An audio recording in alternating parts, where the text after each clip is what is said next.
Some men believe they are the architects of their own universe. Emery Whitlock was one of them. Seated in the most exclusive restaurant in New York, with a woman half his age, and a Patek Philippe on his wrist that cost more than a house, he felt invincible. He had it all: the tech empire, the trophy girlfriend, the respect of his peers. He had traded in his old life for a better one, and his ex-wife Charlotte was just a forgotten chapter, a footnote in his meteoric rise.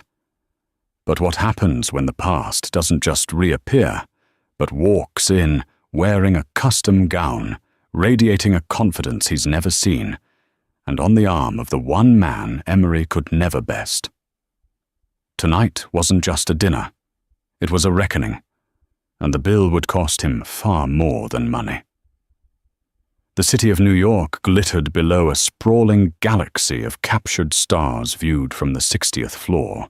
From this vantage point, inside the hallowed, hushed interior of L'Étoile d'Or, the world felt like a meticulously crafted playset, and Emery Whitlock was its undisputed master. The clinking of crystal was a symphony dedicated to his success, the murmur of conversation a reverent hymn to the power gathered in this room. Every detail was perfect, curated to reflect his own image back at him, flawless, powerful, and astronomically expensive. Across the starched white linen, Tiffany Monroe beamed her smile as bright and flawless as the diamond necklace he'd gifted her that afternoon. She was the perfect accessory for this life, young, impossibly beautiful, with a delightful ignorance of the brutal mechanics of the world that Emery found both refreshing and affirming. She saw the empire, not the bodies buried in its foundations. Isn't it just divine, Emery? She breathed her eyes, sweeping across the opulent room. I saw on Vogue that even the Prime Minister of Spain couldn't get a reservation here last week. Emery allowed himself a small, self-satisfied smile. He probably didn't call the right person. He took a slow sip of the Chateau Margaux, a vintage that cost $4,000 a bottle. The wine was an investment, an experience, something Tiffany would call yummy, but whose true value she couldn't possibly comprehend. Much like himself, he'd built his company Nexus Innovations from a garage startup into a global tech behemoth. He had outmaneuvered, out-hustled, and outsmarted every competitor. He was a shark in a world of minnows, and he had the scars and the billions to prove it. This life, this restaurant, this woman, they were his spoils of war. The war that had cost him his marriage. The thought of Charlotte surfaced, unbidden, a ghost at his feast. He pushed it down instantly. Charlotte Reed, his ex-wife, a woman who represented the before picture of his life. Sensible, quiet, intelligent in a way that was more academic than practical. She had been there in the garage, soldering circuit boards until her fingers were raw. She had believed in him when no one else did. But as his ambition grew, she had become an anchor. She spoke of ethics and work-life balance and spending time together. Quaint, antiquated notions that had no place in the stratosphere he was determined to reach. The divorce had been clinical. That's the word he used. He was generous, of course. He'd given her the suburban house they'd once called home, a stock portfolio that would ensure she never had to work again, and a lump sum settlement that his lawyers had called exorbitantly fair. He had, in essence, paid for her to disappear from his life, to fade into a comfortable, unremarkable obscurity. He imagined her now probably running a book club, maybe taking a pottery class. A quiet life for a quiet woman. It was for the best. She was a woman built for suburbia, not for the 60th floor. Did you hear what I said? Tiffany's voice, sharp with a hint of petulance, sliced through his thoughts. Sorry, darling. Lost in thought.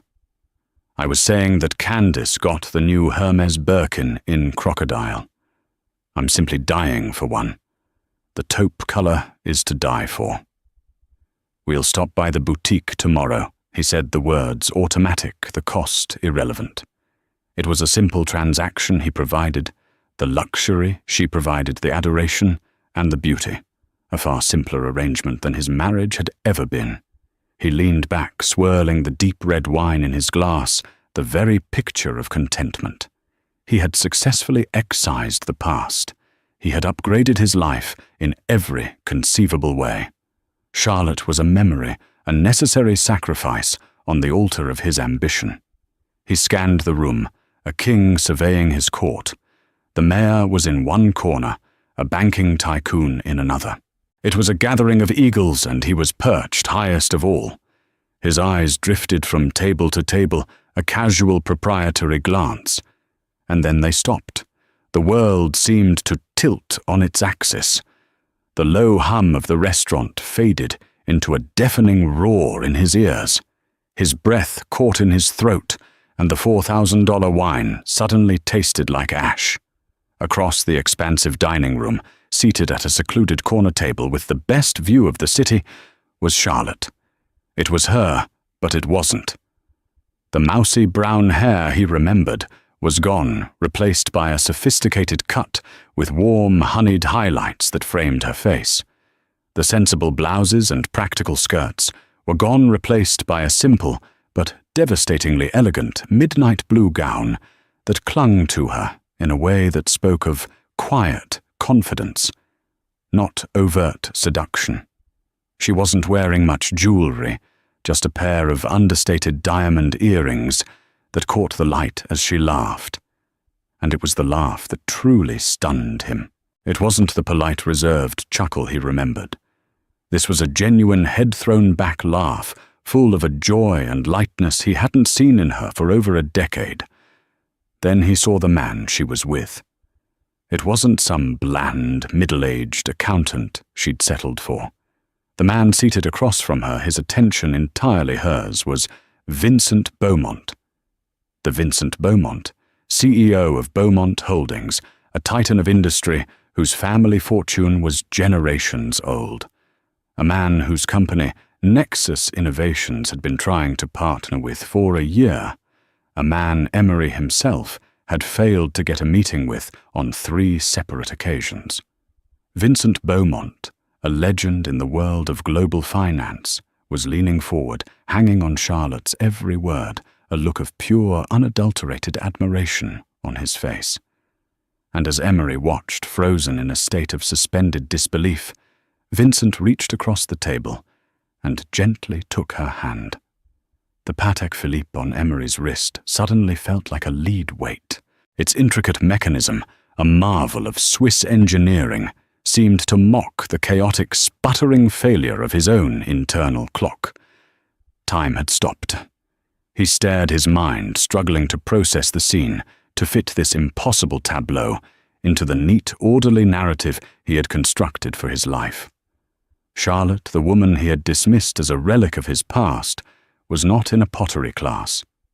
She was here, at l'Étoile d'Or, looking more vibrant and alive than he had ever seen her, and she was holding hands with Vincent Beaumont. "Emery, are you okay? You look like you've seen a ghost." Tiffany said, her voice a sharp intrusion into his silent pandemonium. She followed his gaze across the room. "Oh, wow! That dress is gorgeous. Who is that?" Emery didn't answer.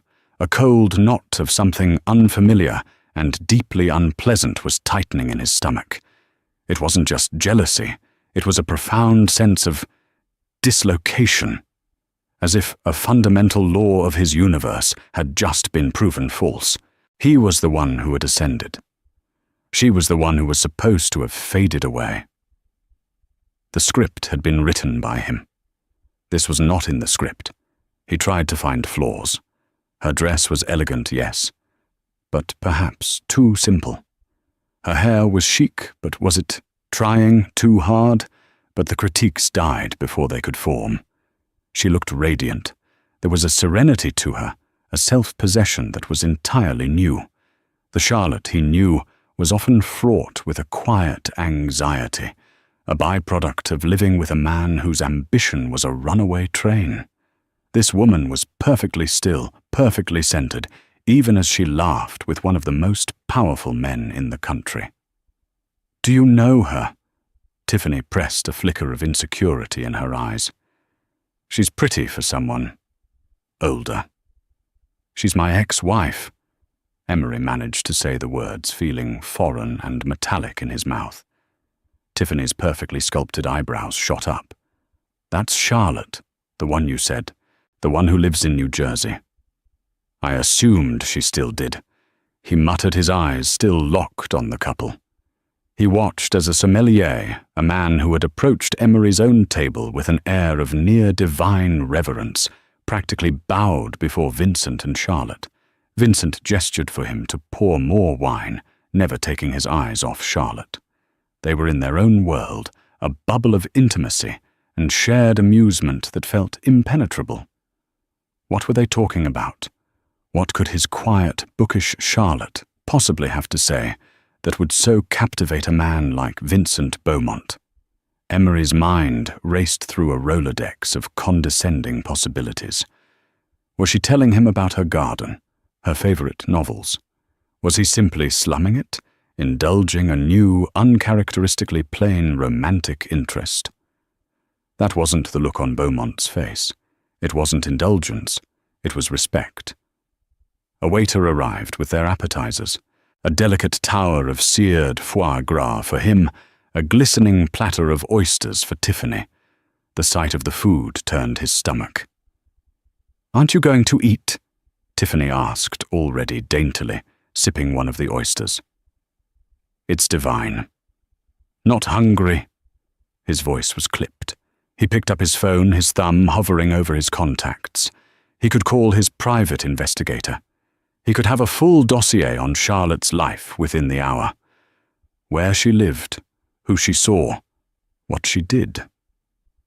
But something stopped him. It felt desperate. And Emery Whitlock was never desperate. Instead, he tried to play it cool, to regain control of the situation, at least within his own mind. He was Emery Whitlock. He was the headline. She was a footnote. This was a fluke, a statistical anomaly, a lucky date. Maybe she'd won a charity auction, a dinner with a CEO. Yes, that must be it. It was the only explanation that made sense, the only one that kept his world properly aligned. He took a large gulp of wine, the expensive liquid doing nothing to soothe the fire in his gut. He attempted to turn his attention back to Tiffany, who was now taking a selfie with her oysters, the flash a jarring burst of light in the dim restaurant. "The lighting in here is everything," she murmured, tapping away at her phone, adding filters. "Candace is going to be so jealous." Normally her vanity amused him. It was part of the package. But tonight it felt grating, vapid. He looked from Tiffany, pouting at her phone screen, to Charlotte, who was now engaged in an intense, quiet conversation with Vincent, her expression intelligent and focused. The comparison was a sudden, violent shock, like plunging into icy water. For the first time, he saw Tiffany not as a vibrant upgrade, but as a pale, one-dimensional caricature. He watched as Charlotte gestured with her hands, explaining something with an animation he hadn't seen in years. Vincent listened, nodded, and then replied, his own expression one of deep concentration. This was not a date. This was a meeting of minds. The cold knot in his stomach tightened into a fist of pure, unadulterated rage. Rage at her for being here. Rage at Beaumont for being with her. But mostly a terrifying, unfamiliar rage at himself for the dawning, horrifying realization that he may have made the biggest miscalculation of his entire life. He had to know. He couldn't just sit there and watch. The uncertainty was a poison seeping into his veins. He had to reassert his position, remind her and himself of the natural order of things. He pushed his chair back, the legs scraping softly against the polished floor. "What are you doing?" Tiffany asked, looking up from her phone, her face a mask of confusion. I'm going to go say hello, Emery said, his voice a low growl. It's only polite. Walking across the plush carpet of L'Etoile d'Or felt like crossing a chasm. Each step was a deliberate, calculated effort to project an aura of casual confidence he was nowhere near feeling. The eyes of other diners followed him, recognizing the familiar face from magazine covers and news segments. He was a somebody. He had to remember that. He was Emery Whitlock.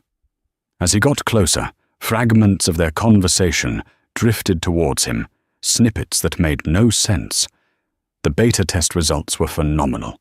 A 30% increase in processing efficiency. The firmware patch. Firmware processing efficiency. These weren't topics for a book club. He reached their table just as a wave of laughter subsided. Charlotte looked up and her eyes met his. For a split second, a flicker of the old Charlotte surfaced surprise, a hint of vulnerability. But it was gone as quickly as it came, replaced by a calm, neutral composure that was more unnerving than any anger would have been. Emery, she said. Her voice was steady, even. Not a question, but a simple statement of fact. Charlotte. Fancy seeing you here, he said, forcing a smile that felt like a grimace. He turned his attention to the man beside her, extending a hand. Vincent, good to see you. I don't believe we've been formally introduced. Emery Whitlock. Vincent Beaumont rose smoothly to his feet. He was taller than Emery had realized, with a quiet, commanding presence that didn't need to announce itself. He shook Emery's hand firmly. Mr. Whitlock, of course, I know your work at Nexus. A pleasure. The words were polite, but his eyes were cool, analytical. They held no deference. I've been trying to get a meeting with your team for months, Emery said, attempting a tone of breezy camaraderie. Didn't realize all I had to do was get my ex-wife to put in a good word for me. He meant it as a joke, a subtle jab to put Charlotte back in her place as an intermediary, a connector to him, not a destination in herself. But the joke landed with a thud in the silent air between them. Charlotte didn't flinch. She simply took a sip of her water, her expression unreadable. It was Vincent who responded, his voice smooth as silk. Charlotte doesn't need to put in a good word for anyone. Her own work speaks for itself, and it speaks volumes. Emery's forced smile faltered. Her work. He looked at Charlotte, a genuine, condescending curiosity in his eyes. That's wonderful. Did you start that little catering business you always talked about? He remembered those conversations, late at night in the early years when his own dreams were just sketches on a napkin. She had a passion for baking a flair for organization. She'd dreamed of opening a small, high-end catering company. He'd called it Cute. Charlotte placed her glass down with a quiet click. No, Emery. I didn't start a catering business. Before he could respond, Vincent gestured to the empty chair at their table. Please don't let us keep you standing, though I imagine your companion is waiting for you. He said it with perfect politeness, but the message was clear. You are an interruption. Emery ignored the implicit dismissal. He remained standing, a looming, awkward presence. So what is this work that speaks volumes? Last I heard you were enjoying your retirement. The phrase came out laced with the same patronizing tone he'd used during their divorce proceedings. The memory of that day hit him with sudden clarity. They were in a sterile lawyer's office, the air thick with unspoken resentment. He had just signed the final papers, transferring the stocks, wiring the settlement. This is more than enough for you to be comfortable for the rest of your life, Lottie, he'd said, using the old pet name like a weapon. You won't have to worry about a thing. You can travel, take up a hobby. Just enjoy it. He had been giving her a golden parachute from a life she was no longer equipped to handle. He was the visionary, the builder. She had been his helpmate, but her role was complete. He saw the settlement not as a shared asset she was entitled to, but as a generous severance package for a long-serving but ultimately redundant employee. He remembered the look in her eyes that day. It wasn't sadness, not exactly. It was a strange, quiet fire he hadn't seen before. "Don't you worry about me, Emery," she had said, her voice devoid of any emotion. "I won't be just comfortable. I'll be fine." He had dismissed it as bravado, the last gasp of a proud woman trying to salvage some dignity. He'd even felt a pang of pity for her. What would she do with herself, without him, as her son? What would be the center of her orbit? Now, looking at her in the warm glow of l'Étoile d'Or, that pity curdled into a sickening unease. He had been so wrong. "Retirement didn't suit me," Charlotte said simply, her gaze direct and unflinching. "I decided to get back into the game. The game."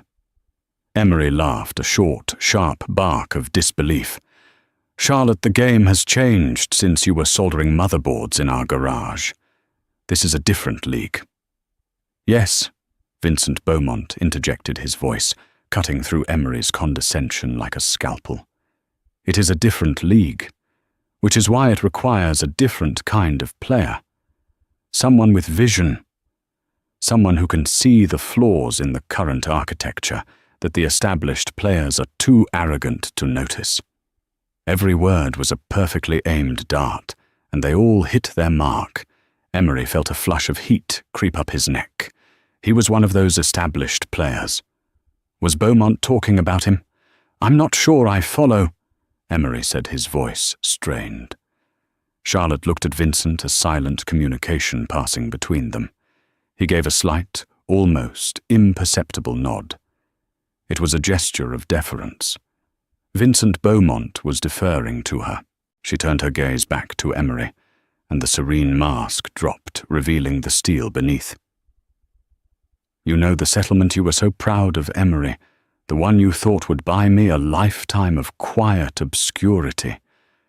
She began, her voice low, but carrying an incredible weight. "I didn't buy a villa in Tuscany. I didn't take up pottery." She leaned forward slightly, and for the first time that night, Emery felt a genuine tremor of fear. "I used it as seed money. I founded a company. It's called Ethelred Logic." The name meant nothing to him. It was just a strange, archaic-sounding word. "Ethelred Logic. What is that?" "Some kind of consulting firm." A slow smile spread across Charlotte's face, and it was the most terrifying thing Emery had ever seen. "Not exactly," she said. "We design and fabricate next-generation AI processing cores. We've developed a new proprietary architecture. It's faster, more efficient, and more secure than anything currently on the market." She paused, letting the words hang in the air. "Including the ones your company Nexus Innovations has been building its entire empire on for the past 5 years. The world tilted again, more violently this time. Emery felt a wave of vertigo so intense he instinctively gripped the back of the empty chair to steady himself. The ambient noise of the restaurant, the string quartet playing softly in the background, the distant laughter, it all warped into a dissonant, meaningless hum. AI processing cores, proprietary architecture, faster than anything on the market. The phrases slammed into his consciousness like wrecking balls. This wasn't a hobby. This wasn't a little business. This was a direct existential threat. Nexus Innovations' market dominance was built entirely on the speed and efficiency of its processing chips. They were the industry standard. They were his cash cow, his crown jewel. That's not possible." He stammered the words hollow. "That field requires hundreds of millions in R&D fabrication plants, a world-class engineering team. You can't just..." start a company like that with a divorce settlement. He was pleading, not just arguing, pleading with reality to reassert itself, to conform to the rules he understood. Charlotte's smile remained calm and unwavering. "You're right," she conceded. "You can't do it with just a settlement. But you can do it if that settlement gets you in the door.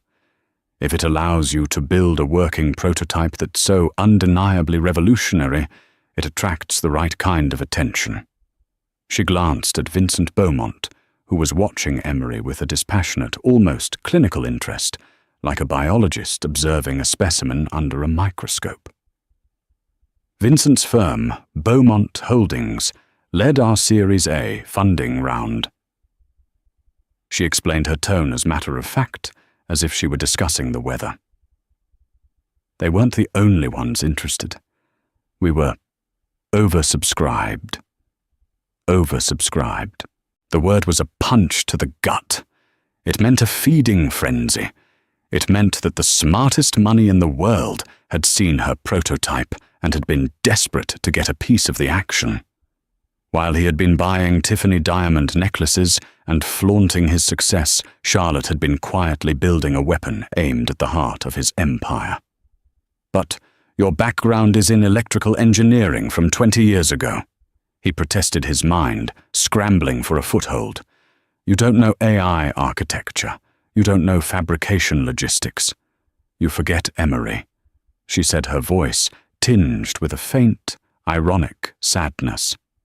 "I was there when you built Nexus. I read every paper, every textbook you brought home. I was the one who debugged your initial code when you were ready to give up.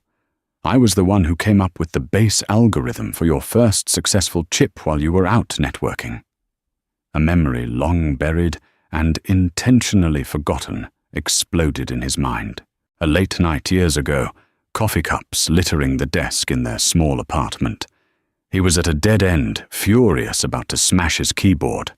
Charlotte, quiet and thoughtful, had looked over his shoulder at the screen full of code.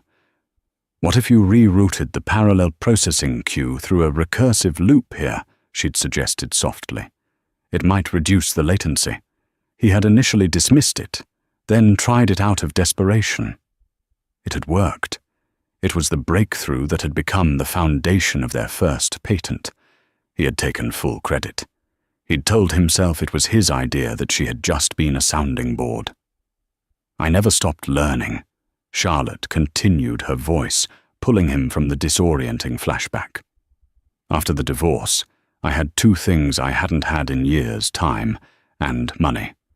I enrolled in postgraduate programs at MIT online, at first, then in person. I reconnected with old colleagues, brilliant minds who had been pushed out of big tech for being too disruptive. People you would have called difficult. I call them my executive team." He felt the blood drain from his face. She hadn't just used his money. She had used the very intellect he had once relied on, and then discarded. She had weaponized the part of her he had deemed unimportant. He looked from her to Vincent Beaumont, and suddenly their entire dynamic clicked into place with horrifying clarity. This wasn't a date. This wasn't a CEO mentoring a plucky startup founder. The way Vincent looked at her, it was the look of a kingmaker who had found his queen. He wasn't just an investor, he was a true believer. Emery tried to regain his footing, to find his customary arrogance. "It's a tough market, Charlotte. Many have tried to challenge us. They've all failed." "They tried to compete with you," Vincent Beaumont said, speaking for the first time in several minutes. His voice was calm, but it carried the weight of absolute authority. "They tried to build a better version of what you already do.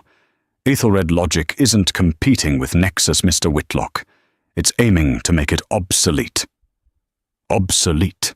The word hung in the air, a death sentence. "Now, if you'll excuse us," Vincent said, his tone signaling the finality of the conversation. "We have some projections to discuss." He picked up his wine glass and raised it to Charlotte. "To Ethelred," he said, his voice filled with genuine admiration. "To Ethelred," she replied, her eyes meeting his over the rim of her glass. In that single shared glance, Emery saw it all: the partnership, the mutual respect, the shared vision. It was a connection far deeper and more powerful than any he had ever had with her or with anyone. They were partners, equals. He was dismissed, an irrelevance at their table. He turned and walked away, not with the confident stride of a king, but with the shuffling gait of a man who had just seen his own ghost. He stumbled back to his table, his legs feeling weak and unsteady. Tiffany was looking at him, her pretty face a mixture of impatience and concern. "What was that all about? You were over there forever? My oysters are getting warm." Emery sank into his chair. He looked at Tiffany, at her perfectly made-up face, her designer dress, her vapid expression, and he felt nothing. He looked at the half-eaten plate of foie gras, a symbol of a wealth that suddenly felt fragile and meaningless. He had thought he'd left Charlotte with a generous settlement. He had thought he was buying her silence. He now realized what he had actually done. He hadn't given her a golden parachute. He had given her the war chest she needed to destroy him. The rest of the dinner was a blur. Emery moved his food around his plate, the rich flavors of the duck confit turning to cardboard in his mouth. Tiffany's chatter about her friends, about shopping, about a planned trip to St. Bart's was a meaningless drone, the buzzing of a fly in a funeral parlor. His mind was a maelstrom of panic and disbelief, replaying the conversation at Charlotte's table on a loop, aiming to make it obsolete. He had built his identity on the foundation of Nexus innovations. He wasn't just a rich man. He was a visionary, a genius, the man who had revolutionized data processing. To be made obsolete wasn't just a financial threat, it was an existential one. If he wasn't Emery Whitlock, CEO of Nexus, who was he? As soon as they were in the back of his chauffeured Maybach, the silence of the car amplifying the frantic noise in his head, he pulled out his phone. His fingers, usually so deft on the touch screen, felt clumsy and thick. "What are you doing?" Tiffany asked, her tone accusatory. "You haven't said 2 words to me all night. You completely embarrassed me storming over there." "I'm busy," he snapped, not looking up from the screen. He typed Ethelred Logic into the search bar. The results were sparse, which was in itself terrifying. This wasn't a splashy consumer startup with a loud social media presence. This was a stealth operation. There was a minimalist corporate website. The landing page was stark, featuring only the company name and a single cryptic tagline, "Rethink Architecture." He navigated to the About Us page. There, under the heading Founder and Chief Technology Officer, was a professional headshot of Charlotte. It was the same woman from the restaurant, confident, poised, with an intelligent light in her eyes that the camera had captured perfectly. Her bio was concise and brutal in its efficiency. It mentioned her early work in microprocessing, her advanced degrees from MIT in artificial intelligence and quantum computing, and listed a dozen patents filed within the last 18 months, patents he had never heard of. Patents filed under her maiden name, Charlotte Reed. He clicked on the Board of Directors tab. The first name listed was Vincent Beaumont, Chairman. The other names were a who's who of tech royalty and venture capital legends. People he admired, people he had tried and failed to court for his own board. They had all bet on Charlotte. His heart pounded in his chest. He felt a cold sweat break out on his forehead. He kept digging, using his private access to financial news terminals. He found the filings for her Series A funding round.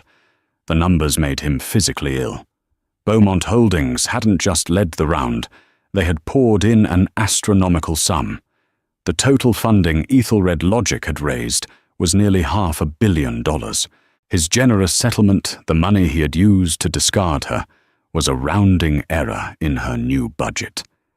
It had been nothing more than the key that started a Formula One engine. "What is that?" Tiffany demanded, leaning over to look at his phone. She saw Charlotte's picture. "Are you seriously looking up your ex-wife right now, in front of me? What is wrong with you? You don't understand." He muttered, his voice hoarse. "This isn't what you think." "Oh, I think I understand perfectly." She shot back, her voice rising. "You're still obsessed with her. I knew it, the way you looked at her tonight. You go and buy me a $20,000 necklace, and for what? To sit there and drool over the woman you supposedly got over years ago." Her words barely registered. He was scrolling through a highly technical article in a niche industry journal that had just popped up in his search. The title was "The Ethelred Paradigm, a Quantum Leap in Neural Network Processing." The article detailed in highly technical jargon the theoretical basis for Ethelred Logic's new chip architecture. It described a system that didn't just improve on existing models, but fundamentally changed them using a hybrid approach that mimicked organic neural structures. It was brilliant. It was elegant. And if it worked as described, it would make his Nexus chips look like abacuses. The author of the paper was Dr. Charlotte Reed. He remembered her late at night, scribbling equations in notebooks he had dismissed as doodling. He remembered her talking excitedly about biomimicry and neural pathways, ideas he had called unrealistic and commercially unviable. He had crushed her intellectual curiosity under the weight of his own pragmatism. He hadn't just ignored her ideas, he had actively discouraged them, and she had taken them and built a silent bomb right under his throne. "Answer me, Emery!" Tiffany shrieked, her voice grating on his frayed nerves. "Is that what this is? Are you jealous that she's with that old guy?" "Old guy?" Emery laughed, a bitter, broken sound. "That old guy is Vincent Beaumont. He could buy and sell me 10 times over and not notice the transaction fee. And he's not just with her. He's backing her. She's my competitor." Tiffany stared at him, her anger momentarily replaced by confusion. Your competitor? What is she selling casseroles? It's a catering company, right?" The ignorance, the sheer cavernous gap between Tiffany's world and the reality that was currently crashing down on him was suddenly unbearable. The foundation of their relationship, his power, his wealth, her beauty, her adoration, had been a simple, clear transaction. But now his power felt illusory. His wealth was under threat, and her adoration based on that power felt worthless. "Get out," he said, his voice dangerously quiet. "What? Get out of the car. Are you insane? We're on the FDR drive. You can't just kick me out here." "Frank," he barked at the driver through the intercom. "Pull over, now." The driver, a stoic man who had worked for Emery for years and had never heard him raise his voice, glanced in the rearview mirror, his eyes wide. He expertly maneuvered the massive car to the shoulder. "Emery, you can't be serious."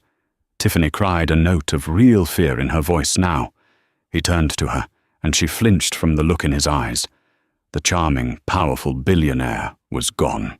In his place was a desperate, cornered animal. This evening was about me, celebrating my success, and all you could talk about was a handbag. Meanwhile, my entire world was just set on fire, and you're worried about your oysters getting warm. You are a distraction I can no longer afford. Get out." Tears welled in her eyes, smudging her perfect mascara. "But all my things are at your apartment." "I'll have them sent to you," he said coldly. "Now, get out." He pressed a button, and the door beside her unlocked with a soft click. For a moment, she just stared at him, her mouth agape. Then, with a sob of rage and humiliation, She scrambled out of the car, standing on the grimy shoulder of the highway, in her designer gown and heels, as cars whizzed past. Emery didn't look back. "Drive," he ordered the chauffeur. As the Maybach merged back into traffic, leaving Tiffany, a rapidly shrinking figure in the rearview mirror, Emery felt no satisfaction, no sense of control regained. He had shed a distraction, but the threat remained. He looked down at the phone in his hand, at the smiling, confident face of his ex-wife. He hadn't just lost a girlfriend. He had lost the plot. The narrative of his life, so carefully crafted, had been hijacked. He was no longer the hero of his own story. He was about to become the villain in hers. The days that followed the dinner at l'Étoile d'Or were a slow-motion demolition. Emery existed in a state of hyper-alert paranoia. He stalked the halls of his own company, the gleaming glass and steel tower of Nexus Innovations, but it no longer felt like his kingdom. It felt like a museum exhibit, a monument to a soon-to-be-extinct dynasty. He called an emergency meeting with his top engineers, the so-called geniuses he paid millions a year. He threw the technical journal featuring Charlotte's paper onto the polished boardroom table. "Ethelred logic," he said, his voice tight. "What do we know?" Blank stares. A few of the senior researchers shifted uncomfortably. Finally, a young, ambitious engineer named Ben spoke up. "We've heard whispers, sir, rumors of a new architecture out of a stealth startup. We flagged it for R&D a few months back, but..." "But what?" Emery demanded, his voice dangerously low. But the initial theoretical data seemed fanciful. Another senior engineer, a man named Peterson, whom Emery had headhunted from a competitor, chimed in. It defied conventional models.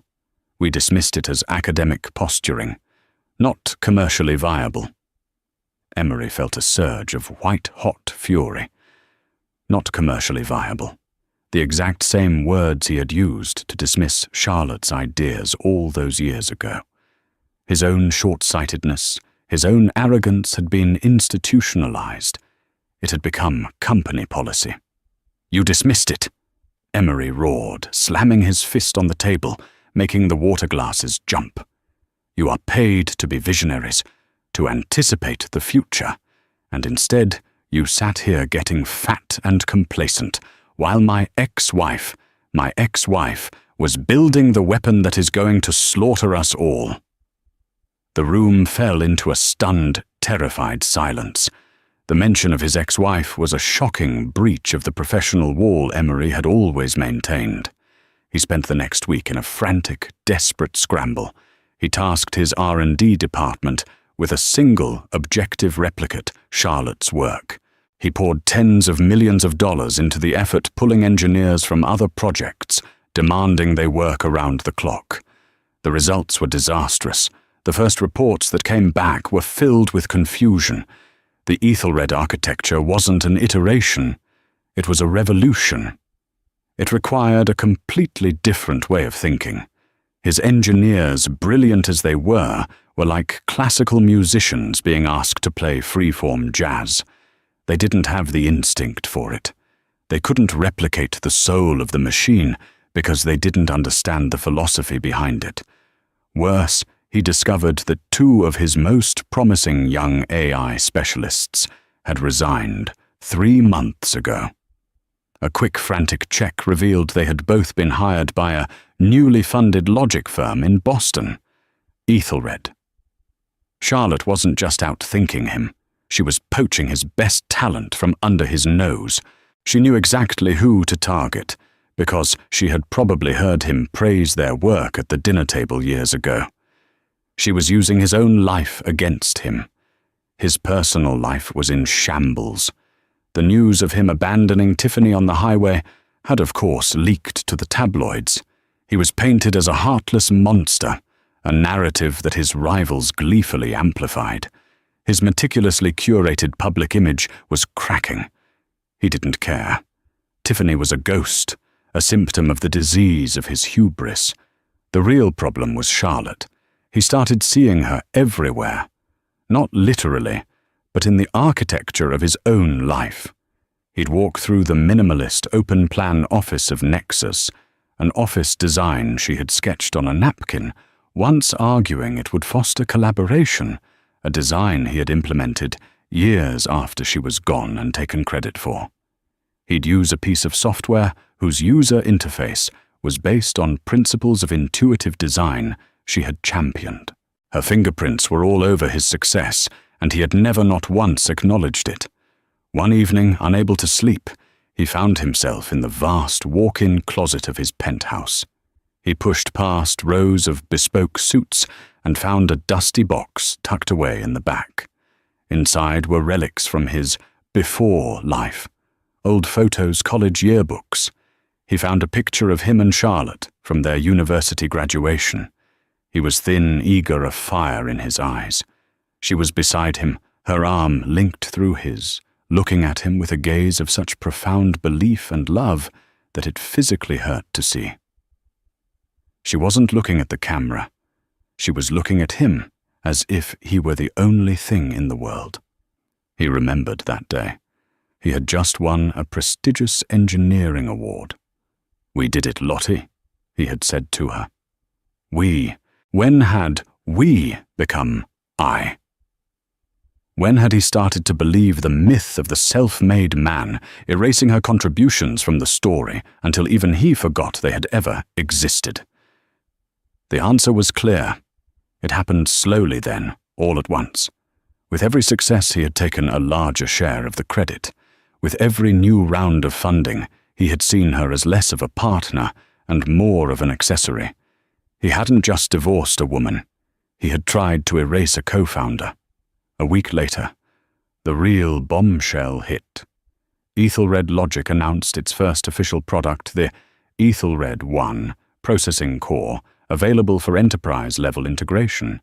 They also announced their flagship launch partner, Beaumont Automotive, Vincent Beaumont's luxury electric car company.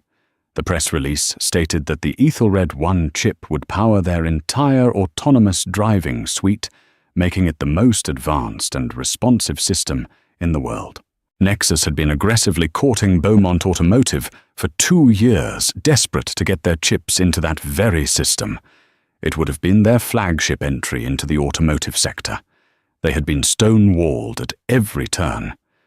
Now he knew why. Vincent wasn't just waiting for a better chip. He was waiting for Charlotte's chip. The market reaction was instantaneous and brutal. Nexus Innovations stock plummeted 30% in a single day. Billions of dollars of his net worth, his identity, his scorecard evaporated into thin air. His phone rang off the hook. His board members were demanding answers. His investors were panicking. That evening he sat alone in his vast, empty penthouse, the glittering city lights outside seeming to mock him. He poured a glass of whiskey, the amber liquid catching the light. He was no longer the king surveying his domain from the 60th floor. He was a man in a glass tower, watching a tidal wave approach, knowing the foundations were built on sand. He had thought the worst thing that could happen was losing market share. He was wrong. The worst thing was the crushing, soul-destroying realization that the woman he had deemed unworthy of his future was now undeniably the architect of his downfall. And she had done it, not with malice or revenge, but simply by being the brilliant person he had refused to see. 3 months later, the dust had not settled.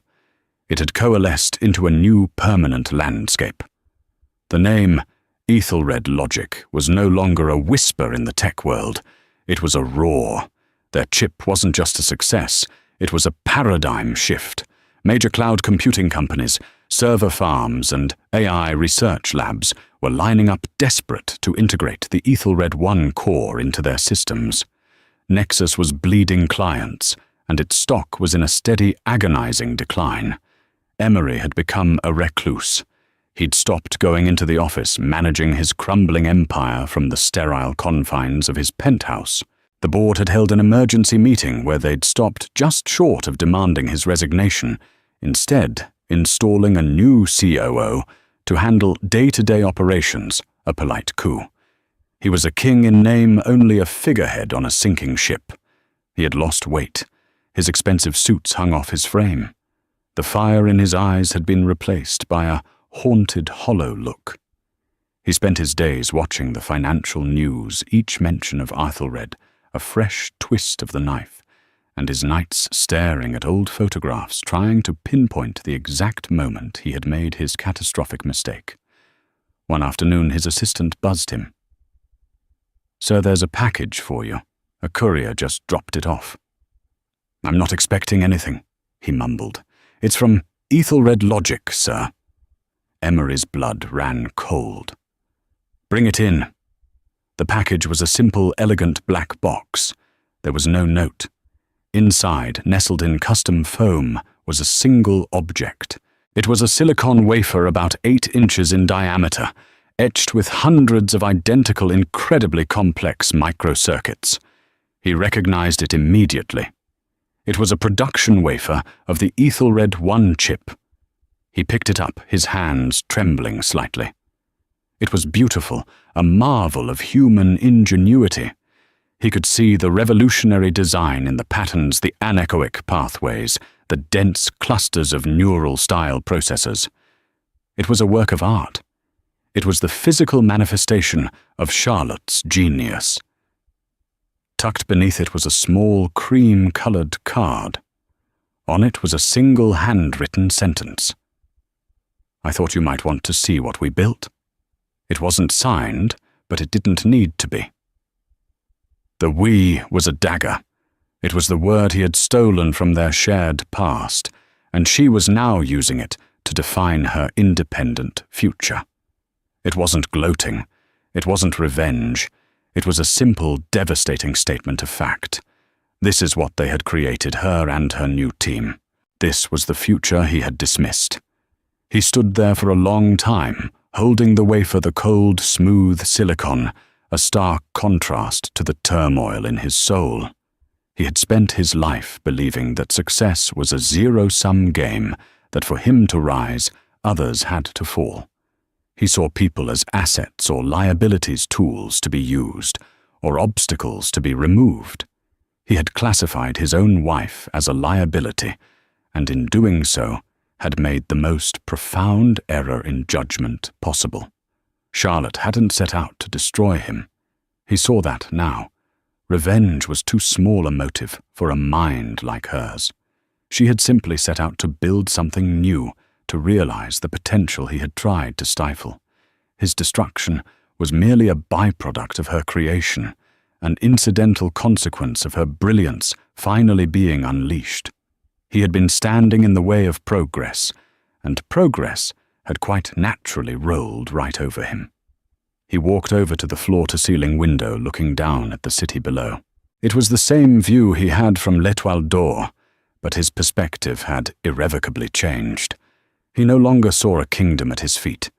He saw a complex, interconnected world that he had tried to dominate rather than understand. He thought of Charlotte, not with anger or jealousy anymore, but with a strange, hollow sense of awe. He pictured her in a boardroom at a whiteboard, sketching out equations that would change the world. She was finally in her element, unburdened by his ego. And Vincent Beaumont. He wasn't just a suitor. He was a partner who had seen her worth from the beginning, who hadn't needed her to be small, for him to feel big. Emery looked at the Ethelred wafer in his hand, then back at the city. His empire was crumbling, his fortune was diminished, his reputation was in tatters. He had lost everything he thought was important. And in that moment of absolute loss, a strange, terrifying, and yet liberating thought surfaced.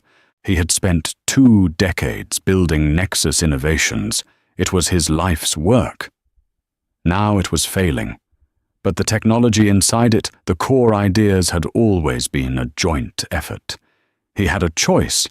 He could fight clinging to the wreckage of his pride and go down in flames, or he could finally acknowledge the truth. He walked to his desk, placed the wafer down gently, and opened his laptop. He began to type, not to his lawyers or his board, but an email to the one person who would understand. He didn't know if she would even read it. But he had to write it.